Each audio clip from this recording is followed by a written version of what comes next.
E 50 dias depois, ele enviou o Espírito Santo de Deus. Ele desceu em onde estavam todos reunidos. Esse dia de Pentecostes, depois que Jesus foi assunto, está registrado no livro de Atos, capítulo 2. Aqui no livro de Atos 2, então, tem o texto que eu vou descer aqui, ou vou ler aqui. Cumprindo-se o dia de Pentecostes, estavam todos reunidos no mesmo lugar. E de repente veio do céu um som como de um vento veemente e impetuoso, e encheu toda a casa em que estavam assentados. E foram vistas por eles línguas repartidas, como que de fogo, as quais pousaram sobre cada um deles. E todos foram cheios do Espírito Santo e falavam línguas, conforme o Espírito Santo lhes concedia que falassem. Então, o texto continua, né?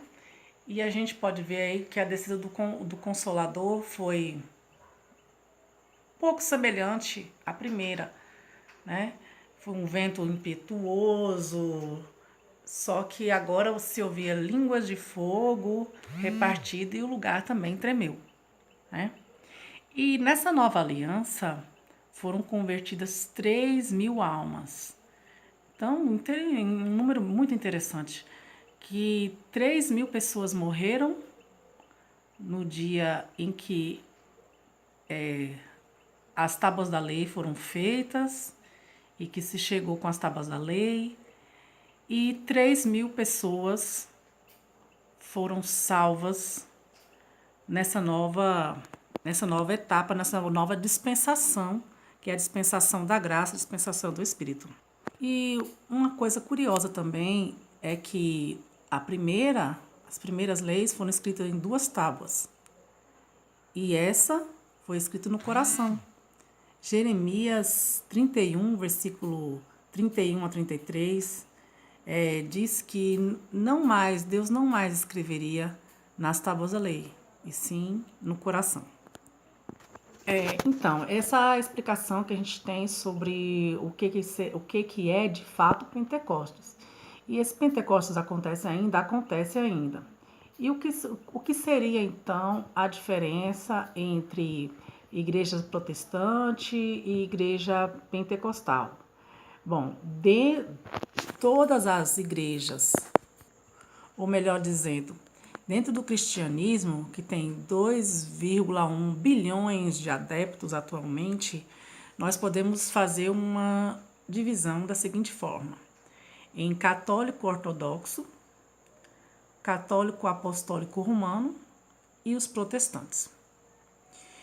Então, onde nós encontramos Pentecostes? Nós encontramos pentecostais dentro das igrejas apostólicas romanas e nós encontramos dentro do protestantismo, né? E dentro do protestantismo nós podemos encontrar várias formas de movimentos pentecostais, né? O nosso mesmo tem origem sueca. O movimento pentecostal brasileiro tem origem sueca e não norte-americana, como muitos acreditam, né? E como é isso? Por que tanta divisão? Por que tanta diferença? Se é o mesmo Espírito Santo. Eu acredito que eu consigo ilustrar essa diferença da seguinte forma. Pense aí numa planta, aloe vera. A aloe vera, conhecida babosa, né? Existem inúmeras espécies. Digamos que a gente pega essa aloe vera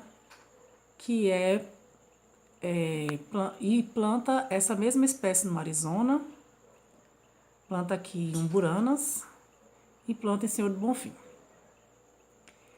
Ocorre que, mesmo sendo a mesma espécie, vamos ter plantas com nutrição diferente. A planta que vai dar no deserto do Arizona vai ter 200 nutrientes. A aloe vera de Umburanas vai dar 26 nutrientes. E aqui em Senhor do Bonfim vai dar uns 33 nutrientes, digamos. E é isso que ocorre. O mesmo Espírito produz, mas produz conforme a terra que há no nosso coração. Então, é muito importante a gente citar a Reforma Protestante.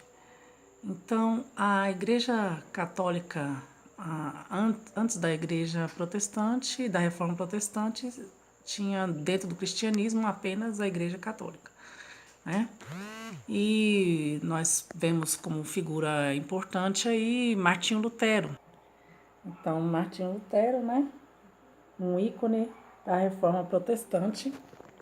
Então, a gente deve muito a esse gordinho charmoso aí, ó, né? Ele trouxe a Bíblia pra gente, né? Então, antes as missas eram rezadas em latim, as pessoas não entendiam nada, as pessoas não liam, não se tinha vontade de fazer as pessoas lerem e descobrirem as coisas por si só.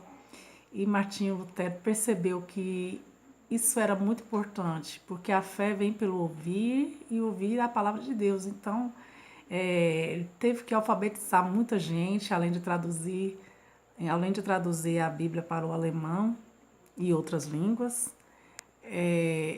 Ele alfabetizou muita gente. Então, muitas escolas luteranas vieram a partir daí, né? É um homem que queria, realmente, ele não queria fazer um evangelho para inglês ver.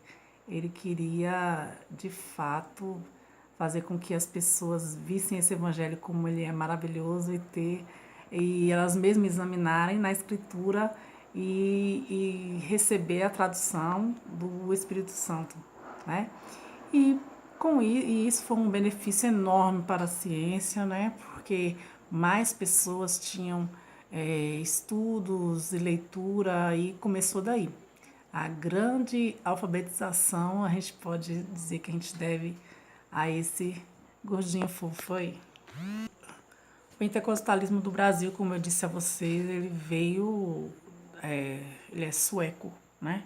Então, Daniel Berg e Kurnar Vingre foram esses dois missionários que trouxeram o pentecostalismo, começando pelo Pará, né?